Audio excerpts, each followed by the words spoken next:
What's going on, y'all? Micah here, man. I'm back with another boxing breakdown, man. I'm going back to Streetbeefs once again, and today we have a rematch between Lil Cray and Lil Mac. Last time Lil Mac got beat up, I don't care what nobody said. They were trying to say it was a draw and all that, but I did not see no draw. I saw Lil Cray beat him at least 2 rounds to 1.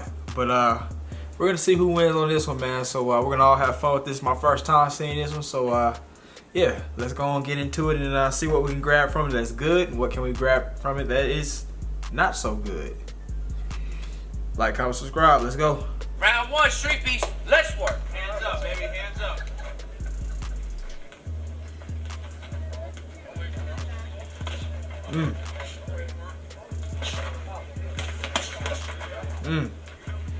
Look like he's a little quicker than you, Mac. To your right. To your right.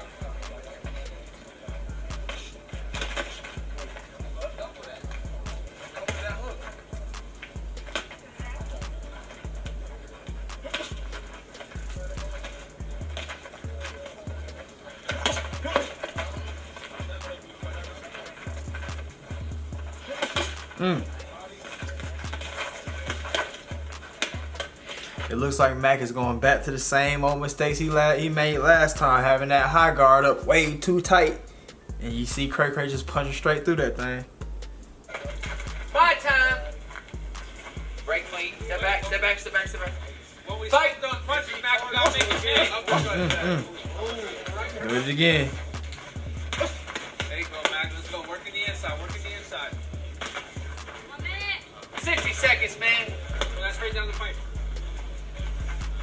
We need to work inside right there, man. Hands free. Or coming on the outside of his ring. Outside of his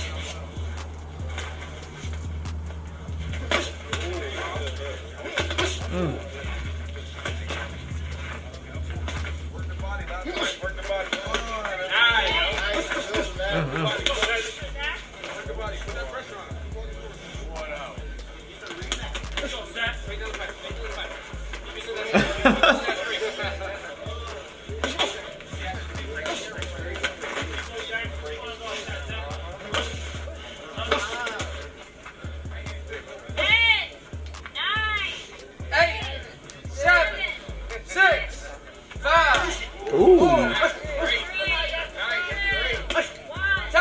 Alright, man, so it's clear that we see what's happening right here, man. Lil Cray is gonna take that round, man, and it looks like Lil Mac is making the same mistakes he made last time.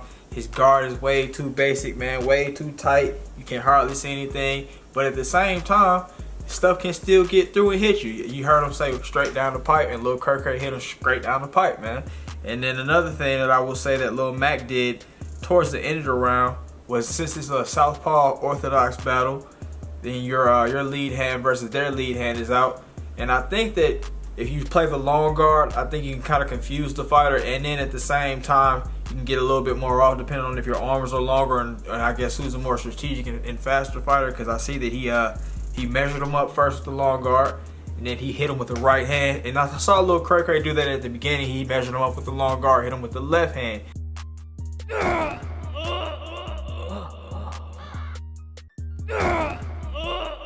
And he also, since Lil Mac had his hands up too tight, way too tight, he was able to measure up. He was able to hold one arm down during the guard and then just come straight over and tap him right in the face. Easy points. That's one of the good things about the long guard.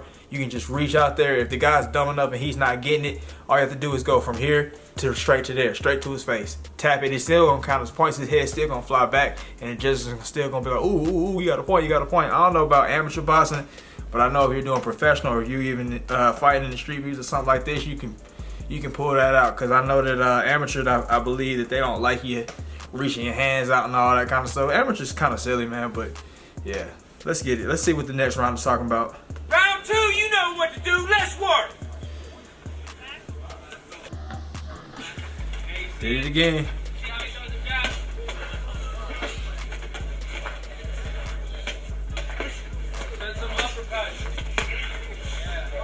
Okay.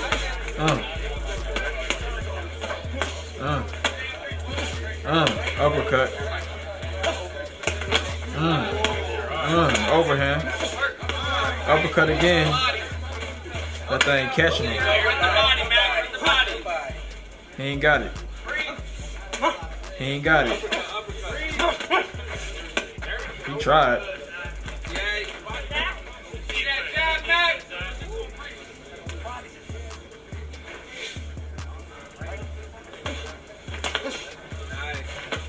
Ooh.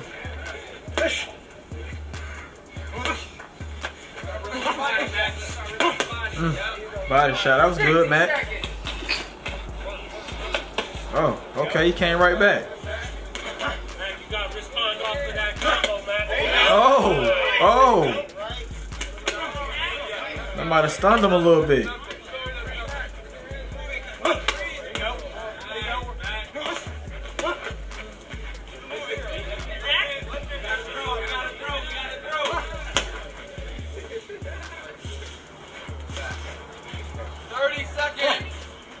Nice. Need more punches, Mac. Let's go, baby. Check left hook is there. Check left hook.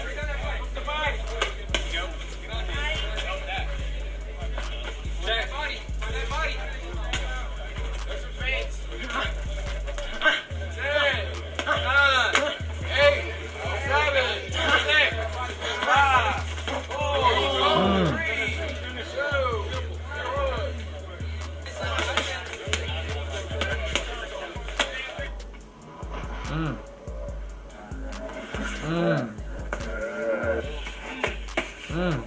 Alright, y'all, so that second round right there, man, I think it was a little bit more of a toss-up because Lil Mac was he was throwing back with Cray Cray a little more. He was more active in this one. He's been active before, but last time he just hit the speed was making a difference in the first round.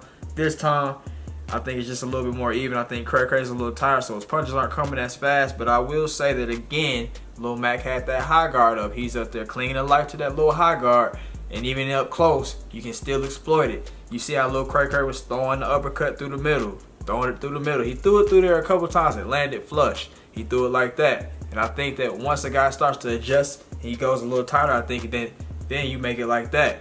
And you can knife through it like that. Instead of just, trying to reach like that, because you got that big old glove and then you have this person super tight like this. You're not gonna fit through there. So it's best to try to cut through there and then go around with a hook or something like that. Maybe days I'm hitting with the equilibrium shot. And that'll do it, man. But I did see Lil Mac hit him with a little overhand right. I thought that was good. And I guess that was because Lil Cray Cray has his hands way too lax.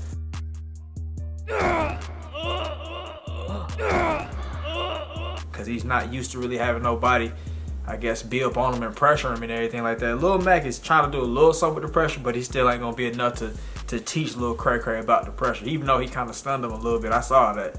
But let's go on get to this next round. Who y'all got for that one, man? I'm not really sure. Y'all know where to be. Streetbeefs, let's work.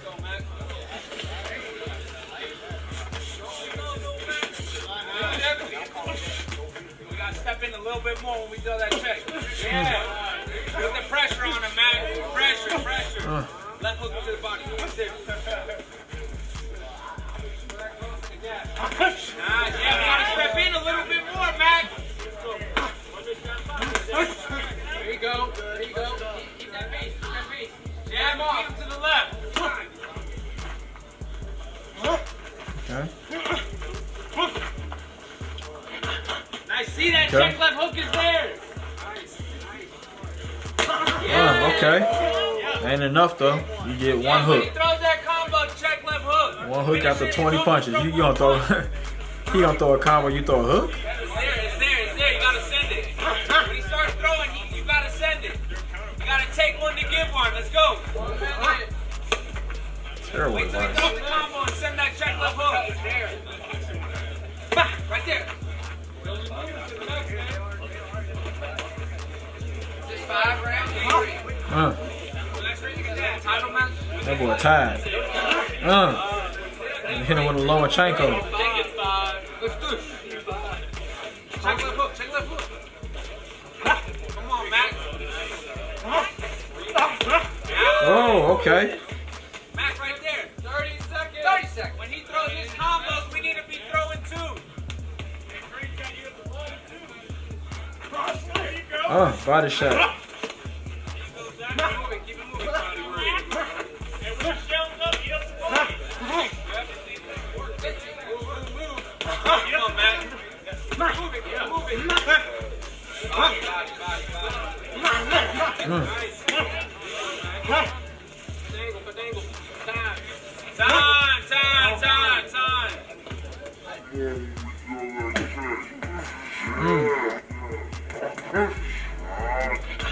I see that. Alright, man, so I'm gonna get that one a little cray again. I've noticed that since Lil Mac is the street beef guy, that they're kind of showing more of his highlights, even though I don't think that he's winning that. He's not winning all the rounds. I think the first round, Cray won. I think the second round was a toss-up, and I think this round, Cray won again. And I think that Lil Mac's corner was giving him trash-ass advice, talking about some, yeah, he throws a combination, you throw one left check hook. What is that gonna do? If he threw 4 punches and hit you with all 4, and you throw one hook, Hail Mary, are you winning the fight, or are you gonna be behind on points all night? You tell me. And then another thing that he said that I thought was stupid was, yeah, don't move your head and don't use your defense and parry punches, but come in there, you gotta take one to get one. I don't like when people say that. That's like an idiotic thing. That's how all these guys get knocked out. That's that stupid MMA mentality, or that backwater local circuit Wild Bills fight night 47 mentality, man. I don't really care for that, man. But I think that Lil Cray won that. I can see that both guys obviously haven't really been doing their running like that, because Lil Mac is clearly tired, and Cray, we can see the steam is coming off of his punches a little bit. So make sure you do your running, man. You can't let up just because it's Christmas break, just because it's New Year's and the gyms act stupid and be closed and have weird ass hours does not mean that you don't put your work in. Let's go. You know what to do. Round 4, less work. Okay. Last Smart. round. Get your hand loose, your hands free. You gotta leave it all on the table, Mac. Come on.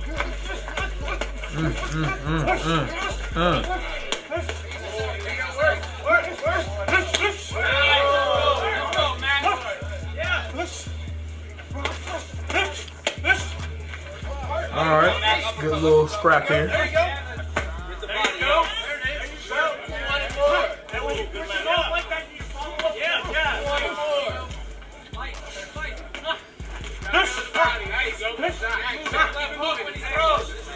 Right there. You gotta send it, baby. Keep the pressure on it, Mac. Keep the pressure.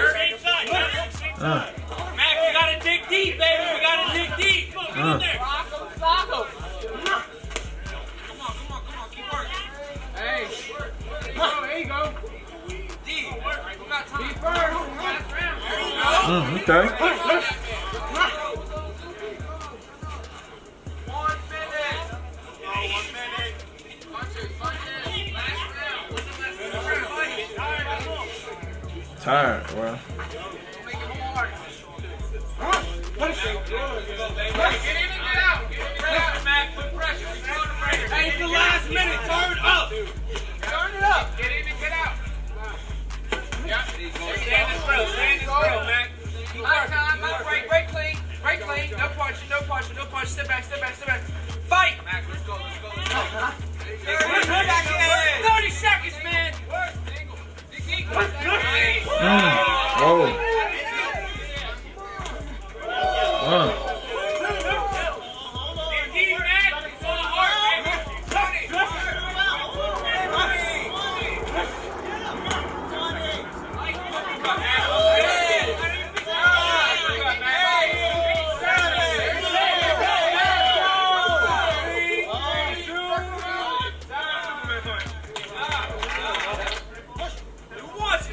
Last round.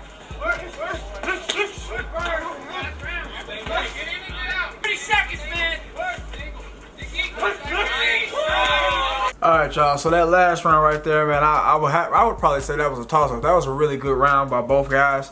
I think Lil Mac was probably getting touched up a little bit more at the beginning of the round, and then towards the end he made that push, which I think he should always be trying to make that push in the last round of the fight. You can't be sitting up on autopilot or cruise control, whatever you want to call it, because that's how you lose.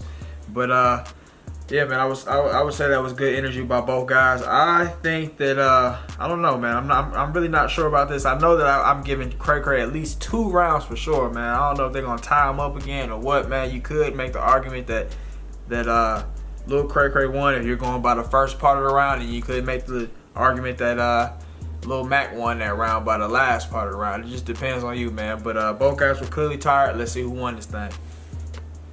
Won this rematch. We're going to do a trilogy. I'm going to go down to 145, 140 for that match. So, shout out to Lil Cray Cray. You know, he got speed and all that. He's good. Let's get more work there later on. Hey, I appreciate everybody for watching. Hey, put that work in. Respect to Lil Mac. Alright, so that's the video right there, man. I believe they said that Lil Cray Cray won that thing, which I do agree that he did. I guess he did more flashy things, but yeah. I don't know, man. Who do you think won that, man? I think that Lil Mac is a refreshing guy on Streetbeefs to watch fight, man. Everybody else is real sloppy and barely has any conditioning to go 3 rounds or 2 rounds. They can't punch for nothing. They can't do nothing. They can't take a punch. And you know, he's actually somebody that can. I haven't seen him fight anybody else besides Lil Cray Cray, but hey, he's looking good there, man. Lil Cray Cray is always interesting to watch. I guess maybe he fights guys that are a little more sorry than him, so it makes it fun to watch. But hey, it is what it is, man. But yeah, man. Guess what we can take from that again is don't shell up in your high guard too much, because folks can go straight down the middle. If you're going southpaw versus orthodox, I think that if you use the long guard on the opponent, I think that will help you out a lot. You push that person, you stop them from extending their arm all the way out, and then you just reach over, hit them. You stop them from putting their arm all the way out. You hit them with that right hand or that left hand, depending on if you're orthodox or southpaw, man. I think that works wonders personally to me, man. When you get in close, I think those uppercuts are masterful when you got somebody that's relying on the high guard too much. Like I said with Lil Cray Cray, he was doing the uppercuts, he was working them, man. But then once Lil Mac started to adjust and close his guard a little more, he could slice him up the middle by doing a vertical uppercut. That helps a lot. But yeah, man, let me know anything that you might have seen out of that. Put down in the comments, man. But yeah, see y'all next time. Appreciate y'all watching it, and y'all have a great day.